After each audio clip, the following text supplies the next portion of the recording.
बहुत पुरानी बात है। एक छोटे से गांव में एक मोची रहता था, गरीब, ईमानदार और कुंवारा। उसकी रोजी रोटी जूते चप्पल सिलने से ही चलती थी। आमदनी इतनी कम थी कि वह मुश्किल से 2 वक्त की रोटी खा पाता। शादी ब्याह का ख्याल उसके लिए एक सपना भर था। एक दिन उसका मन खिचड़ी खाने को मचल गया। कई दिन से उसने न दाल देखी थी, न चावल सूंघे थे।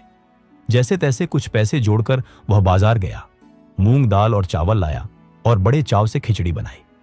जब खिचड़ी बनकर तैयार हुई, उसने उसे एक थाली में डालकर ठंडा होने के लिए रख दिया और सोचा, जब तक खिचड़ी ठंडी हो सिलाई की जूते वापस कर आता हूं। जैसे ही मोची बाहर गया, जंगल की ओर से एक भूखा गीदड़ भटकता हुआ उसके घर आ पहुंचा।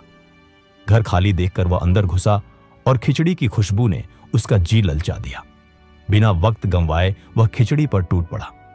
अभी वह पूरी खिचड़ी खत्म भी नहीं कर पाया था कि मोची लौट आया। अपनी खिचड़ी पर गीदड़ को टूटते देख मोची आग बबूला हो गया। उसने घर का दरवाजा बंद किया और गीदड़ को रस्सियों से कसकर बांध दिया। फिर उठाया अपना डंडा और गीदड़ की जमकर धुनाई की।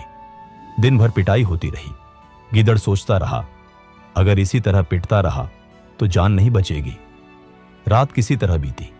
सुबह मोची अपने काम पर निकल गया। गीदड़ ने एक चाल चली और जोर जोर से रोने चीखने लगा। आवाज जंगल तक पहुंची और उसका एक दोस्त गीदड़ उसे ढूंढता ढूंढता मोची के घर पहुंच गया। उसने जब देखा कि उसका दोस्त रस्सियों में जकड़ा हुआ है मगर मोटा ताजा दिख रहा है तो पूछा, क्या माजरा है?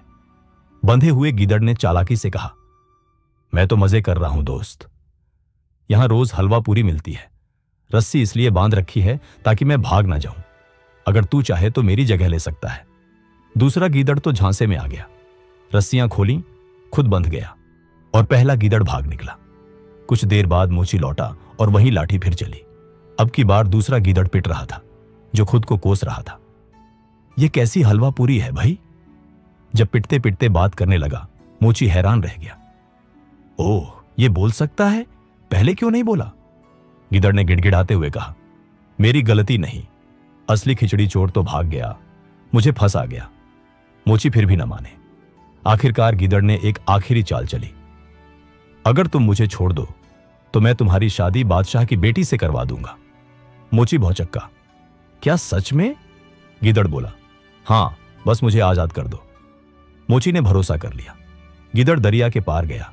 इंसानी रूप में एक बादशाह के पास पहुंचा।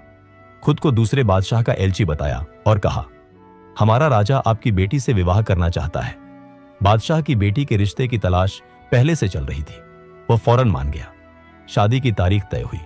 गीदड़ वापस आया, मोची को बताया और धोबी तथा रुई वाले से मिलकर दरिया के किनारे कपड़े और रुई फैलाई ताकि लगे कि एक शाही बारात दरिया पार कर रही है। गीदड़ ने मोची को सिखाया कि कब क्या करना है, फिर खुद दरिया पार कर गया। फिर वही हुआ जो योजना थी। गीदड़ ने कहा कि बारात दरिया में डूब गई। सिर्फ राजा यानी मोची और वह एलची ही बचे हैं। बादशाह परेशान हो गया, लेकिन जब सुना कि होने वाला दामाद जिंदा है, उसे कश्ती से दरबार बुलवा लिया गया। मोची को शानदार स्वागत मिला।